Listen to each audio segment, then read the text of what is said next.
Chers internautes, bonjour. Bonjour Ludovic. Vous nous Bonjour. retrouvez. Je suis en compagnie d'Alexandre, Dans un cadre de toujours campagne. dans le studio Universal, avec un décor magnifique, Voilà. plus vrai que nature, Ouais. n'est-ce pas?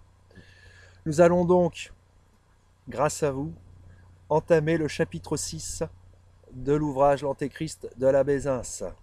Le titre de ce chapitre 6, c'est La nature punitive et les raisons profondes du troisième signe.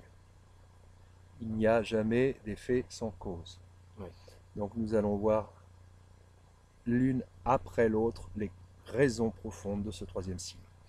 On va étudier d'abord, si tu le veux bien Alexandre, la nature punitive de l'avènement de l'Antéchrist, les raisons ensuite, deuxièmement, profondes pour lesquelles il sera tout spécialement permis par Dieu,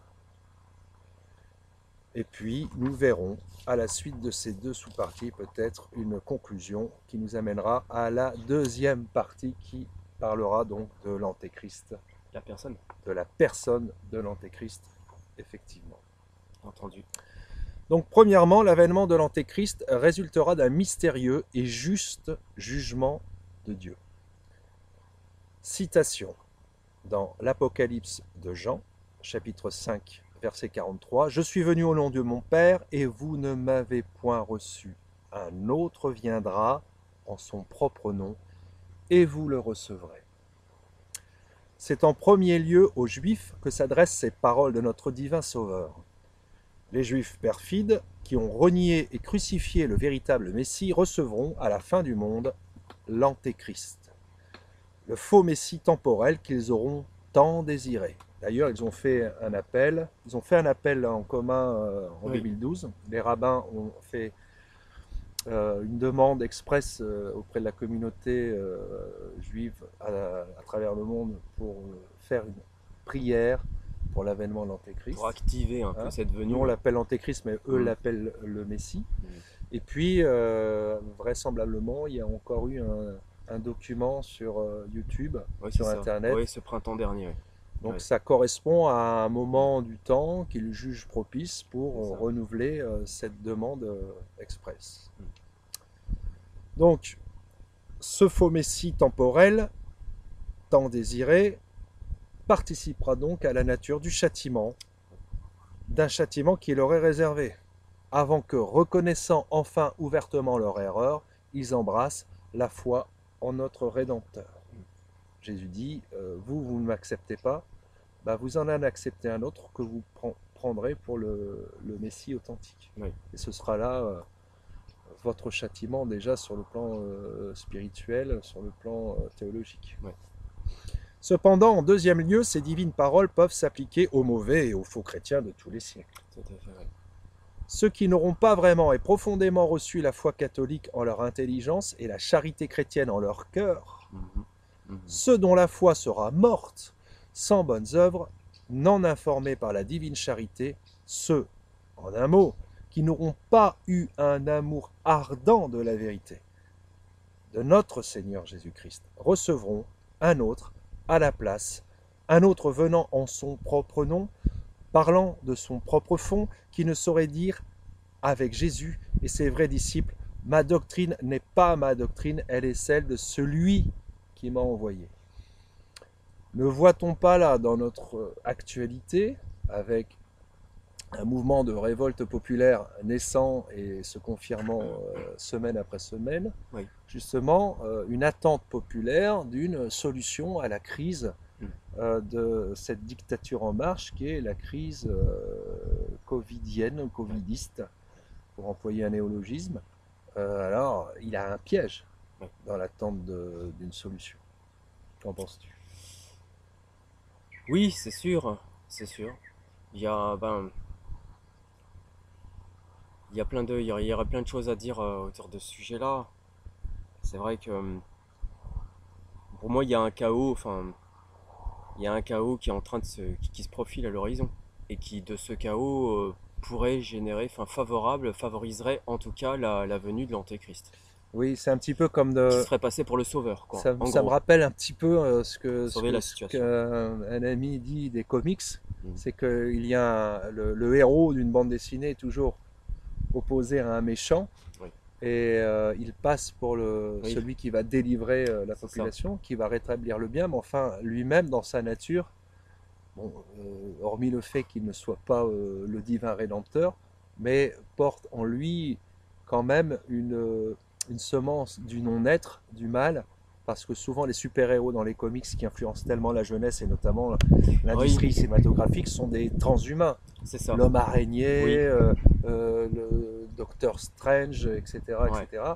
Ils sont affublés de qualités qui sont, c'est comme on ça. le voit, très proches du projet C'est ça. transhumaniste du Forum Davos Oui, International. Donc c'est l'homme modifié, l'homme amélioré, c'est ça. si je puis Il m'exprimer y a ainsi. quelque chose de Donc il y a un... race supérieure un peu sous-jacent. Ça fait penser un peu au nazisme, quoi, Oui, d'ailleurs. c'est-à-dire que quand on souffre, on attend une solution, et cette solution, on croit qu'elle va venir soit d'un véritable Messie, comme Oui, l'erreur juive, mm, soit d'un homme providentiel, c'est mais ça. qui ne sera pas Jésus-Christ. Non. Et donc qui peut, ou alors l'erreur d'un grand pape ou d'un grand monarque, Mm, tel que la Bézins erreur qu'il a exposée et bien sûr, dont il a expliqué la mécanique et qu'il a réfuté. ouais.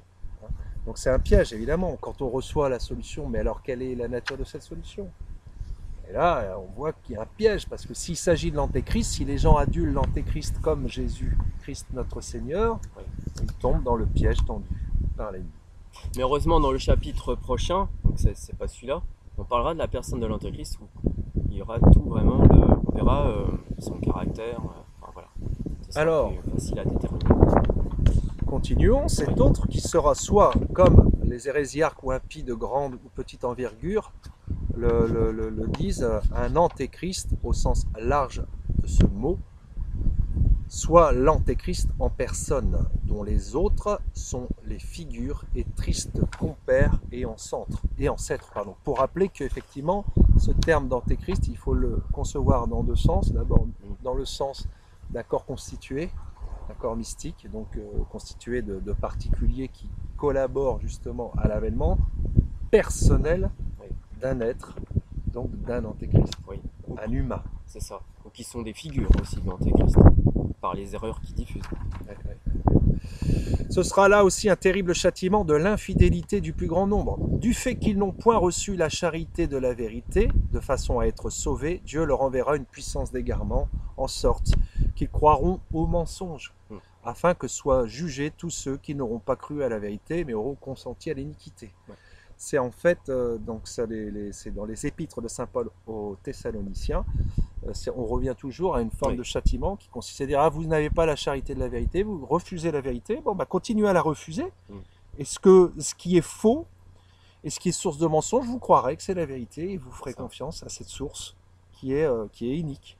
C'est ça. Donc vous allez dans cette direction, bah, vous aurez la récompense qui correspond à la direction que vous avez. Et d'ailleurs, tu parlais tout à l'heure des manifestations en posant la question, où est scandé le mot liberté. Mais pour être libre, il faut connaître d'abord la vérité, parce que c'est la vérité qui rend libre. Donc avant de scander le mot liberté, il faudrait scander d'abord le mot vérité. Oui, Enfin, ça, c'est mon avis. bah, la liberté, c'est la liberté de faire ce qu'on veut. Oui. Donc la liberté de licence également. C'est souvent celle qui est scandée par la population. Jouir des biens de ce monde sans entrave. Ouais. Dire la vérité, annoncer Jésus-Christ et donc exercer la charité, avoir la charité de la vérité, l'Esprit Saint procédant du Verbe de Dieu, et refuser la vérité inspirée par la charité, par l'Esprit Saint, et dont EST, ça signifie refuser le Christ Jésus et celui qui l'a envoyé, ce qui conduit à en recevoir un autre, soit le père du mensonge qui est le diable, donc en son esprit, soit son fils aîné qui est l'antéchrist. Par la charité de la vérité, c'est le Christ que l'apôtre désigne. Ces deux motifs expliquent la venue du Christ. Il est venu parce qu'il aime les hommes et il est venu pour la vérité. Voilà. Parce qu'ils n'auront pas eu l'amour de la vérité. Donc ça, c'est une citation de Saint Cyprien, donc qui reprend l'enseignement de l'Église. Parce qu'ils n'auront pas voulu aimer la vérité, Dieu leur enverra une œuvre d'erreur opérée par l'Antéchrist. Dieu est dit envoyer cette œuvre et ces impostures de l'Antéchrist en tant qu'il les permettra en raison du comportement des Juifs et des autres hommes, dit saint Augustin cette fois, dans la Cité de Dieu. En lâchant les rênes tant du diable que de l'Antéchrist. Ils agiront de concert, en quelque sorte, car il n'est point nécessaire que Dieu les envoie positivement pour tromper les hommes, alors qu'ils seront tout prompts à le faire d'eux-mêmes et ne désireront rien d'autre que Dieu leur permette d'accomplir cette imposture. En effet, Dieu leur enverra cette œuvre parce que Dieu permettra au diable d'opérer ses prodiges. Par un juste arrêt, bien que le diable agisse dans un dessein inique et pervers. Toujours saint Augustin dans la Cité de Dieu. De cet envoi ou mission, ou plutôt permission de l'Antéchrist, résultera le fait que beaucoup, portés au mal et à l'erreur, seront séduits par lui et croiront à ses mensonges et tromperies. En sorte que les Juifs et leurs semblables seront jugés et condamnés par un juste jugement de Dieu, eux qui n'auront pas voulu croire au Christ et à la vérité évangélique prêchée par le Christ. Tandis qu'ils auront accueilli l'imposteur que sera l'Antéchrist et suivi son hérésie et pratiqué ses mœurs scélérates. Ils seront jugés tous ceux qui n'auront pas cru à la vérité mais auront donné leur consentement à l'iniquité. Dès lors, jugés, ils seront séduits et séduits, ils seront jugés. Quand on est séduit, Dieu qui observe juge déjà et il juge. Et parce qu'il juge, il va laisser donc cette puissance d'aveuglement conduire les gens à être séduits. Oui. C'est comme si le Saint-Esprit lâchant l'âme n'ayant plus de recours, se laissait séduire c'est ça. par l'ennemi. C'est ça. Mais seront séduits ceux qui auront été jugés en vertu de ces jugements mystérieusement justes et justement mystérieux, par lesquels Dieu, depuis le commencement du péché et de la créature raisonnable, commencement du péché de la créature raisonnable, n'a jamais cessé de juger, dans l'Ancien Testament, de tout temps. Donc, a fortiori, dans l'Ancien Testament, il y a ce témoignage de jugement et de châtiment, et comme après dans le Nouveau Testament, et puis à notre époque contemporaine, qui est inclus dans les prophéties du Nouveau comme de l'Ancien Testament d'ailleurs. Ouais. Voilà. Afin qu'il soit jugé, autrement dit qu'il soit condamné dans le jugement terrible, qu'il soit trouvé sans excuse. Ouais. Deuxième partie, double motif donc de l'avènement de l'Antéchrist. Et il lui fut donné pouvoir sur toute tribu, peuple, langue et nation, et tous ceux qui habitent la terre l'adoreront. C'est dire. C'est impressionnant. Ça doit vraiment se faire passer pour un sauveur, du coup, pour être adulé de cette façon-là. Et donc il faut vraiment qu'il y ait un chaos vraiment qui soit tel que les gens ils voient une différence avec cette personne-là. D'insister sur la pénibilité. Dans un premier temps, en tout cas. La pénibilité et la croix encore alourdie par ceux qui tiendront le coup et verront tous ces gens, tous leurs contemporains agir comme un seul homme et suivre la bête ou son fils adoptif. C'est ça. C'est pour ça que ces temps doivent être abrégés et raccourcis, parce que l'épreuve est terrible. Sans compter après les persécutions diverses. On commence déjà à les goûter. Hein.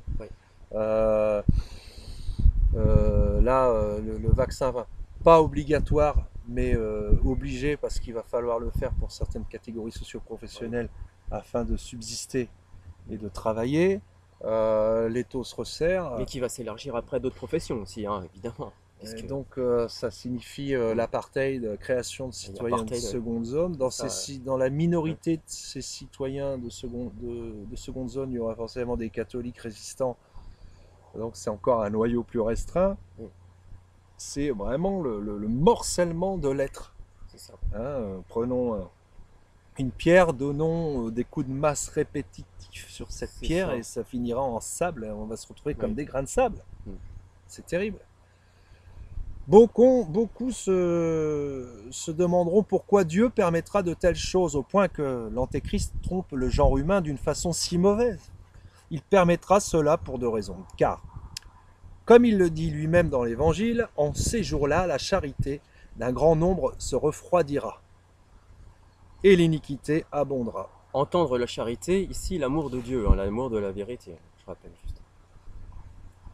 La malice des hommes croîtra à un point tel qu'ils provoqueront Dieu à la colère par leurs crimes, jusqu'à mériter d'être soumis à un homme si scélérat et d'être trompé par lui, comme l'atteste l'Écriture. L'Écriture, je cite, Oui.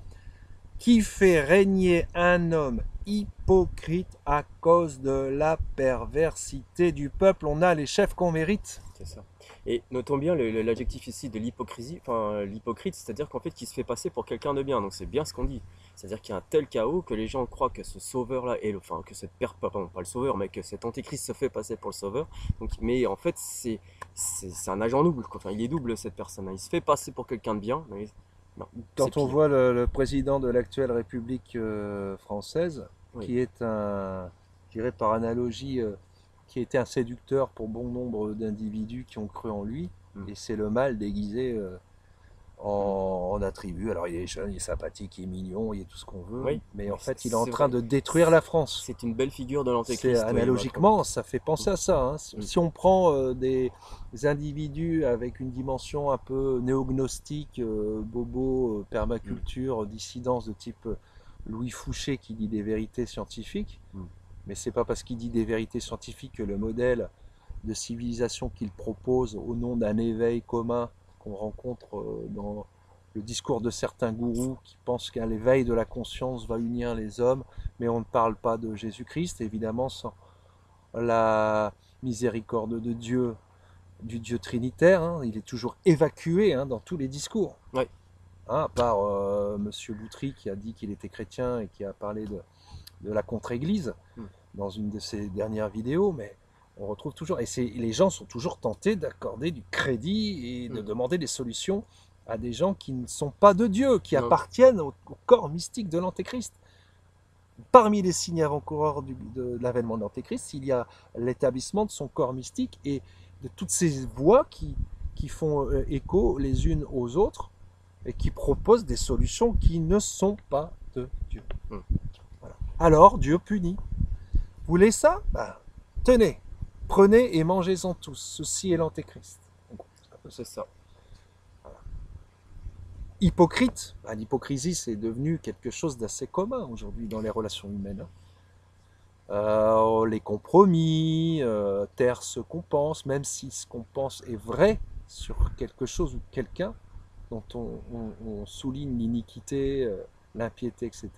Mais on préfère se taire parce qu'il faut payer le loyer et puis il faut vivre dans un confort, continuer à assurer son confort. Voilà.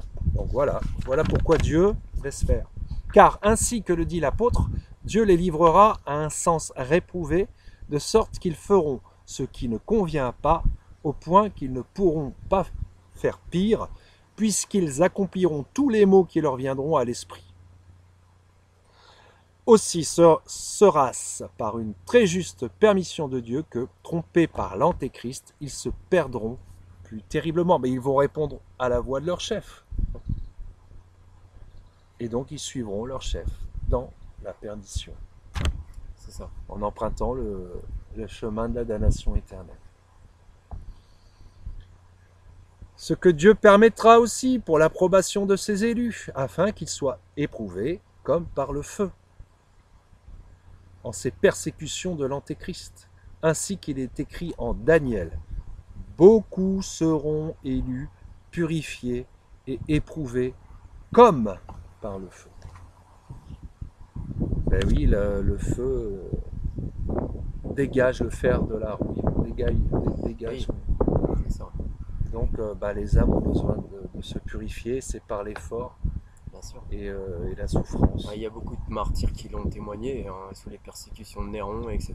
Les premiers empereurs romains, enfin les empereurs romains, je veux dire, dans le temps de l'Antiquité. Donc voilà, ils ont été bien éprouvés par Dieu par le feu et les permettra que les fidèles soient en but à tant de maux. Et quelle en est la cause? C'est afin que beaucoup soient élus et blanchis et éprouvés comme par le feu. Et les impies agiront avec impiété, et aucun des impies ne comprendra, tandis que les doctes comprendront. Cet homme d'iniquité recevra le pouvoir d'opérer l'erreur afin que les fidèles soient éprouvés et que les infidèles soient jugés. Il y a une double raison au fait que Dieu permettra que l'Antéchrist œuvre si abondamment et puissamment.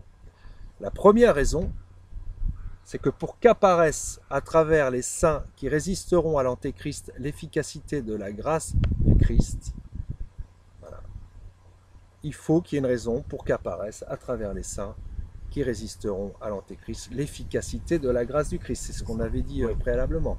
Deuxièmement, pour la raison que l'apôtre cite seul ici, à savoir comme châtiment de l'incrédulité des Juifs qui n'ont point voulu suivre le Christ. Ensuite, leur chute, une fois intervenue, Dieu les châtiera au jour du jugement, leur reprochant leur malignité du fait qu'ils n'auront point voulu reconnaître les vrais miracles, la vraie doctrine, la véritable et sainte vie du Christ, et que, à l'opposé, ils auront accueilli les faux miracles, la doctrine et la vie impie de l'Antéchrist. Par conséquent, il les châtiera en les condamnant à la damnation éternelle. C'est très important parce que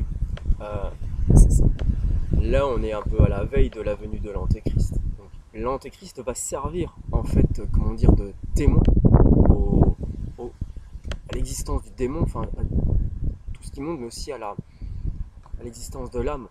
Et il va y avoir des conversions inattendues pendant cette période-là. Parce qu'en fait, l'Antéchrist, comme on dit, le diable porte pierre. Et après, quand l'Antéchrist mourra, il y aura cette petite période, justement, qui sera une période pour laisser du temps aux gens d'être convertis, de se convertir. Et après, arrivera le jour du jugement. Et le bon Dieu, dans sa miséricorde infinie, nous laisse non seulement la venue de l'Antéchrist, en fait, se sert de l'Antéchrist pour essayer de nous convaincre que Dieu est bon, miséricordieux, mais qu'aussi qu'il faut faire pénitence avant le jugement. Et tout ça en but de notre éternité, qu'on puisse vivre dans le bonheur. C'est dans ce but-là. Alors pourquoi dira-t-on, alors pourquoi Dieu a permis l'Antéchrist? Quel est le dessein de Dieu? Et quelle est l'utilité de la venue de l'Antéchrist, de son apparition? Eh bien, la réponse est la suivante, c'est qu'elle fermera la bouche à ceux qui doivent périr. Comment cela? Soit que l'Antéchrist fût venu, soit qu'il ne fût pas venu. Ces hommes n'auraient pas cru au Christ. C'est ça. Dieu qui sait tout voit déjà les gens de bonne volonté. Ouais. De toute façon, qu'ils viennent ou qu'ils ne viennent pas, ils ne croiront pas. Voilà. L'Antéchrist vient donc pour les confondre. Alors, citation. Les incrédules auraient pu dire, c'est parce que le Christ se donnait pour Dieu, parce que ceux qui l'ont suivi ont prêché sa divinité, c'est pour cela que nous n'avons pas cru, parce que nous avons entendu dire qu'il n'y a qu'un Dieu d'où sortent toutes choses, voilà pourquoi nous n'avons pas cru. Eh bien, c'est ce prétexte que l'Antéchrist leur enlèvera, car quand il viendra, ne commandant rien de salutaire, ne commandant rien que d'injuste et de contraire à toutes les lois qu'ils croiront, non, toutes les lois, ils croiront en lui. Rien que sur la foi de ces signes mensongers. Et voilà ce qui leur fermera la bouche. C'est incroyable, hein, ce degré de soumission, malgré les signes iniques. Et ben, ils vont le suivre. Ils vont le suivre. C'est textuel. On peut en voir un signe avant-coureur dans le fait que les gens se vulgarisent avec les nourritures d'impression qui leur sont distribuées aujourd'hui par la musique, par le cinéma, par la culture entre guillemets. Oui, c'est déjà surprenant de voir à quel point ça a un pouvoir sur les âmes. Alors qu'on n'est pas au stade de l'antéchrist, Encore tout à fait. de l'avènement de l'antéchrist. Mais ça témoigne aussi. Donc ça témoigne. Ça témoigne aussi que de combien les hommes sont capables d'être esclaves en fait de leurs mauvais penchants, de leurs vices et aussi de leur c'est ça, de leurs attaches terrestres quoi. Car si vous ne croyez pas au Christ, à bien plus forte raison, deviez-vous ne pas croire à l'antéchrist. Le Christ se proclamait envoyé par son Père. L'antéchrist vous dit le contraire. Ça c'est en Saint Jean chapitre 5 verset 43. Et pourtant, diront-ils, nous avons vu des signes, des prodiges. Mais le Christ a fait de nombreux et grands miracles, et donc à bien plus forte raison fallait-il croire en lui. Ça c'est un commentaire de Saint Jean Chrysostome, homélie 4, dans le commentaire certainement du chapitre Thessaloniciens, chapitre 2. D'où ces paroles du divin maître, à l'adresse de ceux qui s'attaquent à lui. Je ne reçois point ma gloire des hommes, mais je vous connais, je sais que vous n'avez point en vous l'amour de Dieu. J'ai donc dit tout cela afin de vous convaincre que ce n'est point par amour de Dieu que vous me persécutez. Car Dieu, lui, rend témoignage tant par les œuvres miraculeuses que par les Écritures. De même, en effet, que vous m'avez d'abord repoussé en m'estimant opposé à Dieu. De même, il importerait à présent que vous veniez à moi si vous aimiez Dieu. Mais vous ne l'aimez point. Notre Seigneur ne s'adressait pas seulement à ceux, donc les Juifs de son époque, mais aussi à ceux du futur. Il parle pour l'éternité. En disant, moi, je suis venu au nom de mon Père, et vous ne m'avez point reçu, et un autre viendra en son propre nom, et vous le recevrez. Ça fait plusieurs fois qu'on le dit, mais on le redit encore. Quant au présent, le Christ donne comme signe qu'ils n'ont point l'amour de Dieu, le fait de sa venue. Il dit donc, je suis venu au nom de mon Père, comme pour dire, ce que j'affirme apparaît manifestement, car il est évident que celui qui aime son Seigneur reçoit et honore quiconque vient de sa part. Or, je suis venu au nom de mon Père, et vous ne m'avez pas reçu. Cela démontre que vous ne l'aimez pas. Quant au futur, il donne comme signe le fait de la venue de l'Antéchrist. Les Juifs auraient en effet pu dire autrement. Bien que vous veniez en son nom, nous ne vous recevons pas néanmoins, car nous ne voulons recevoir nul autre que Dieu le Père. À l'encontre de quoi le Seigneur dit qu'il ne peut en être ainsi. Car, leur dit-il, vous en recevrez un autre qui ne viendra pas au nom du Père, mais en son propre nom. Qui plus est, il viendra non au nom du Père, mais en son propre nom. Du fait qu'il ne recherchera point la gloire du Père, mais la sienne. Et qu'il n'attribuera pas au Père, mais à lui-même ce qu'il accomplira. Il s'opposera et s'élèvera au-dessus de tout ce qui est dit ou fait en l'honneur de Dieu. Et lui, néanmoins, vous le recevrez. D'où ce qui est dit plus loin, Dieu leur enverra une œuvre d'erreur, en sorte qu'ils croiront au mensonge. Cela parce qu'ils n'auront pas accueilli la doctrine de vérité afin d'être sauvés. On retrouve là le châtiment d'aveuglement, suite au déni, au renoncement de la charité de la vérité. Alors, d'où ce qui est dit plus loin, donc, ce que la glose explicite ainsi, puisque les Juifs n'ont pas voulu recevoir le Christ, le châtiment convenable à ce péché sera qu'ils recevront l'Antéchrist, en sorte que ceux qui n'ont pas voulu croire à la vérité croient au mensonge. Il y a deux camps, hein. Le bien, le mal, la vérité, le mensonge, et deux seigneurs de chaque camp, deux chefs. Le Seigneur fait donc ici une démonstration irréfutable de leur impiété.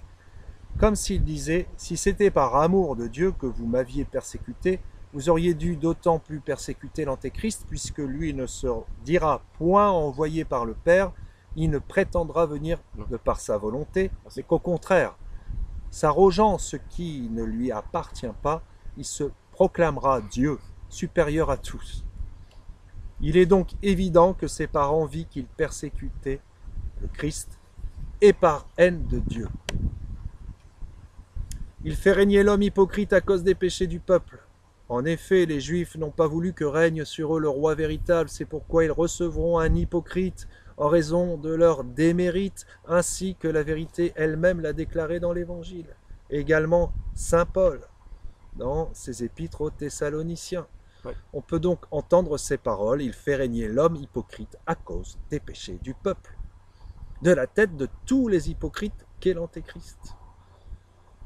Car ce séducteur simulera la sainteté, évidemment, Et oui, afin de mieux entraîner à l'iniquité. Ce sera en raison des péchés du peuple qu'il lui sera permis de régner. C'est nous qui lui donnons l'autorisation de régner. bah oui, Eh oui.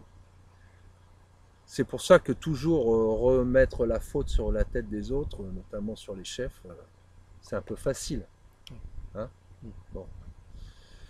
De la tête de tous les hypocrites qui est l'Antéchrist. Ce sera en raison des péchés du peuple, je le redis. Parce qu'il est prévu que seront soumis à son commandement ceux que Dieu sait des siècles à l'avance mériter sa domination. Eux dont les péchés subséquents exigent par des jugements les prévenant qu'ils soient placés sous sa puissance. Par conséquent, le fait que l'Antéchrist régnera alors sur eux ne résultera point d'une injustice de celui qui juge, mais de la faute de ceux qui auront à en pâtir. Bien qu'un bon nombre ne verront point sa suprématie et seront néanmoins asservis à sa suprématie, par l'état de leur péché, parce que sans voir nullement ce dominateur, ils le vénéreront assurément en vivant perversement. C'est incroyable, c'est une espèce de complicité tacite, en fait. Dans la culture du péché, il y a comme un appel, un signal envoyé dans l'au-delà pour se concrétise, se matérialise celui qui en est l'empereur. C'est évidemment surnaturel.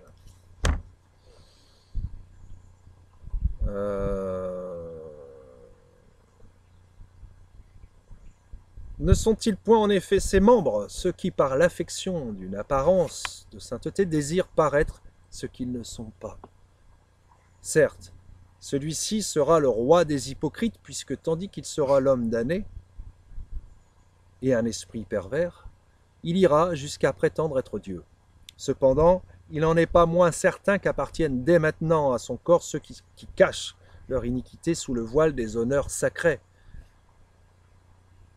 en désirant paraître professer ce qu'ils récusent d'être par les œuvres. Car, comme il est écrit, quiconque pêche est esclave du péché. Dans Saint Jean chapitre 8. Plus ils commettent librement les perversités qu'ils veulent, plus ils seront liés servilement à son esclavage. Néanmoins que nul de ceux qui ont à souffrir. Alors je m'interromps. N'as-tu point remarqué que lorsqu'on cherche à s'édifier, oui, on fait sécession? Et que par conséquent, beaucoup de gens qui nous entourent finissent par disparaître. oui. Oui, comme, le vide se fait autour de nous. Ouais. Oui, c'est ça que tu veux dire. Justice, ou comme si on n'alimentait plus forcément les conversations mondaines à tout va. Et oui, c'est ça, quoi. Oui. Nous étions source d'un certain ennui, ou que le fait de ne pas encourager leur penchant suffise à nous couper d'eux. C'est ça. C'est ça. Voilà, donc la vérité isole. Bien oui. D'une certaine façon. Oui. Oui, ou la vie vertueuse aussi, hein, tout simplement. Ouais, hein. Voilà. Hein. Ça doit se transparaître aussi, cette vie vertueuse, de part que... Je crois que c'est les pères qui disent que quand on parle, la manière dont on parle, ça veut dire déjà on dit qui on est. On dit ce à quoi on aspire, ce à quoi on tend vers. Donc forcément, quand on est confronté à quelqu'un qui ne vit que sur son iPod et qui ne fait que de parler de course, nourriture, que sais-je, Oui, de de moyens de distraction, subsistance plutôt que des choses oui, qui ouais, élèvent. de choses qui élèvent, et que nous aussi on renvoie un certain ennui par rapport à cette conversation, même si des fois on dit rien. Euh, ouais, Le silence est c'est... d'or et la parole est d'argent parfois. Voilà. Oui, oui, oui. C'est encore là un signe très particulier Il y a ça, de hein. notre époque. Mm. C'est le manque de lecture, le manque de soif de culture, le manque. Mais tu sais, on le voit aussi déjà par un truc qui touche tout le monde actuellement. C'est la télé. Entre ceux qui vont aux sources d'informations à la télé, qui ne regardent que ça, et les sources d'informations sur le net, par exemple, où il y a des alerteurs qui disent la vérité sur certains faits, et puis la télé qui nous ment. Il y en a qui disent, mais Oui, et les alerteurs disent n'importe quoi, etc. Enfin, il y a déjà une différence déjà de sources d'information qui fait qu'il y a aussi, donc du coup, des comportements qui sont différents, et donc du coup, aussi le vide qui se fait aussi autour de... on dit toujours que tout Voilà. flatteur vit aux dépens de celui qui l'écoute. Ouais. Donc le diable vit aux dépens Ouais. de ceux qui l'écoutent, d'une certaine façon. Donc on retourne bien sur nos pieds de ce sujet-là qui concerne la vérité. Voilà. Les Les gens, vraies informations, les fausses informations. Donc déjà, et on le on voit voit, bien que c'est une guerre d'esprit, de vérité, qui se trouve au centre de tout ça.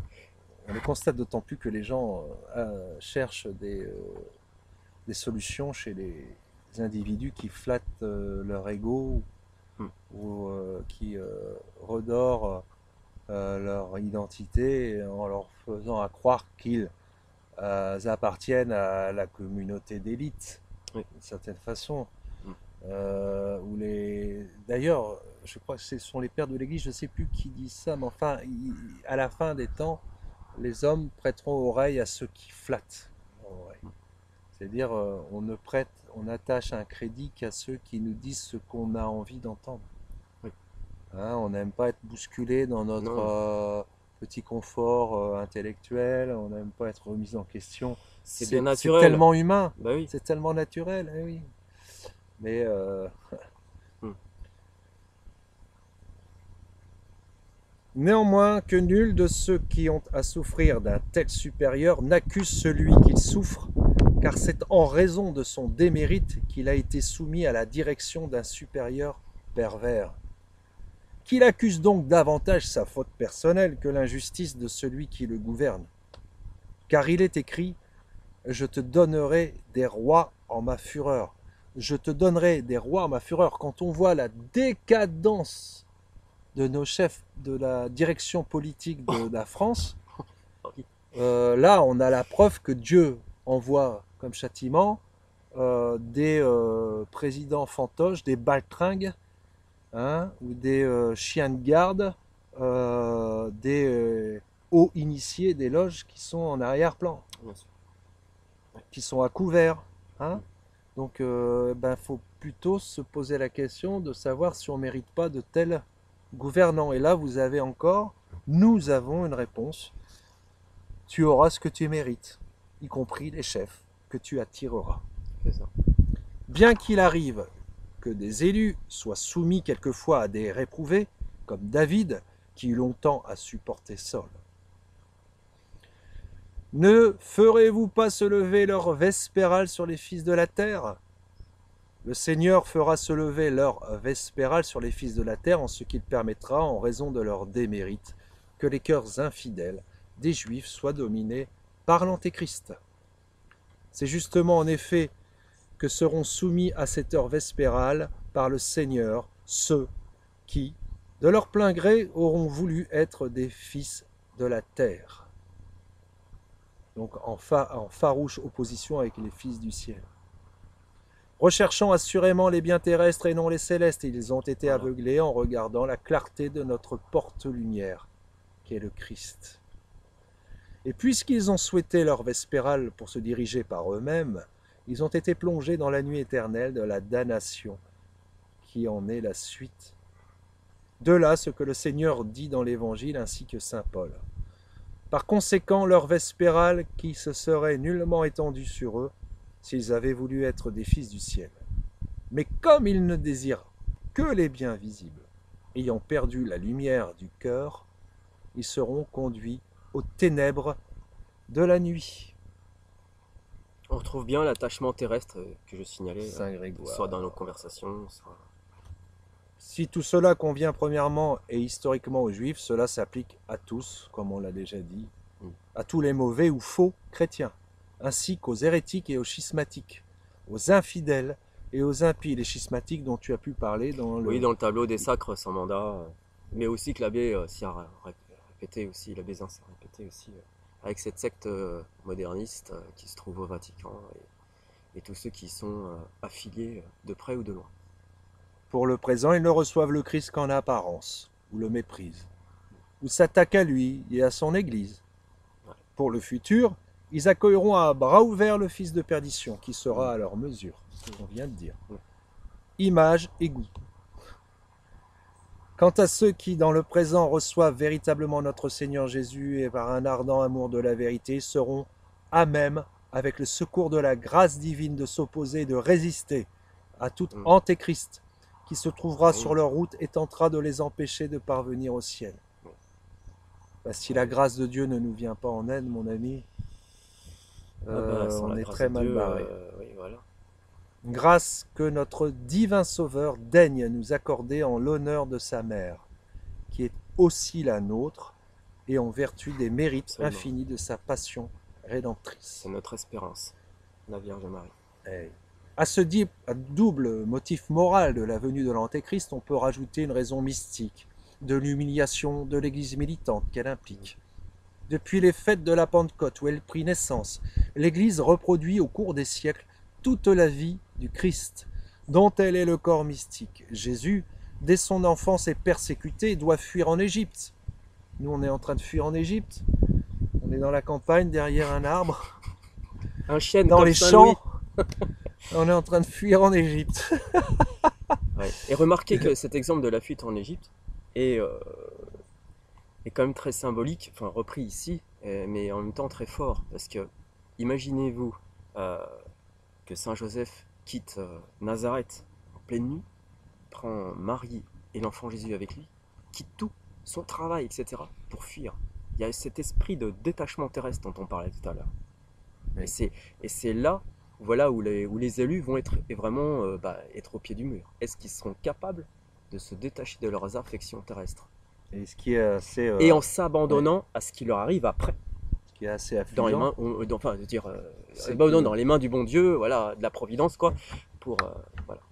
Cette confiance aussi, cette foi. Cette fuite en Égypte qui est, je dirais, synchrone avec le massacre des saints innocents. Oui. L'Église, durant 4 siècles, subit les plus violentes persécutions et doit se cacher dans les catacombes ou le désert. Ce que tu disais. Jésus, adolescent, se retire à Nazareth et passe les plus... Est-ce qu'on va se retrouver planqué au fond des bois? On se pose la question. Jésus, adolescent, se retire à Nazareth et passe les plus longues années de sa vie dans le recueillement et la prière. Et l'Église, à partir de Constantin, connaît une longue ère de paix. Partout surgissent des cathédrales et des abbayes où résonne la louange divine et où évêques et abbés, prêtres et religieux s'opposent par l'étude et un zèle infatigable à l'envahissement de l'hérésie. C'est à titre personnel ou à titre particulier, si on ne lit pas, si on ne se cultive pas, si on ne prie pas, si on ne remplit pas sa mémoire de choses célestes, et donc de l'enseignement de la Sainte Église, on est forcément la proie à ces nourritures d'impression que j'évoquais tout à l'heure, c'est-à-dire que trop de temps passé devant des idioties sur Internet, des films abrutissants, en écoutant de la musique tellurique, binaire, on finit par être une caricature d'animal, quoi. On ne se nourrit pas que de nourriture et d'eau. On se dégrade. On se nourrit aussi de ce qu'on entend, de ce qu'on voit. Et on ne se nourrit pas que de ça, pain. Voilà, exactement. Et oui. Et l'Église, à partir du XVIe siècle, doit résister aux assauts du paganisme renaissant et répandre dans les parties du globe récemment découvertes l'évangile du Christ. Hein, on l'a vu ça dans les vidéos précédentes, quand l'abbé parle des différentes étapes de l'évangélisation de par toute la terre. Oui. Avec notamment, au dernier stade, les missions. Et donc, les parties du globe qui ont découvert l'évangile du Christ. Et de son sein surgissent sans cesse des milices nouvelles et de nombreuses légions de missionnaires qu'elle envoie pour annoncer la bonne nouvelle par le monde entier. Enfin, Jésus termine sa vie par le sacrifice du Golgotha, bientôt suivi du triomphe de sa résurrection, et l'Église, à la fin des temps, Voilà. comme son divin chef sur la croix, paraîtra vaincue, c'est le cas de le dire, mais ce sera elle qui remportera la victoire. Bien sûr. On va parler d'église triomphante. Le corps du Christ, qui est l'église, à l'instar du corps humain, fut d'abord jeune, et voilà qu'à la fin du monde, il aura une apparence de caducité, dit saint Augustin. Donc tout ce qui naît meurt. Tout ce qui apparaît dans la prime jeunesse finira par se faner. Il faut regarder la nature. La nature nous enseigne des choses. On arrive bientôt à l'automne. On arrivera à l'automne bientôt. Les feuilles mortes. Les feuilles mortes. De plus en plus jeunes. En tout cas, cette apparence de caducité, c'est très logique.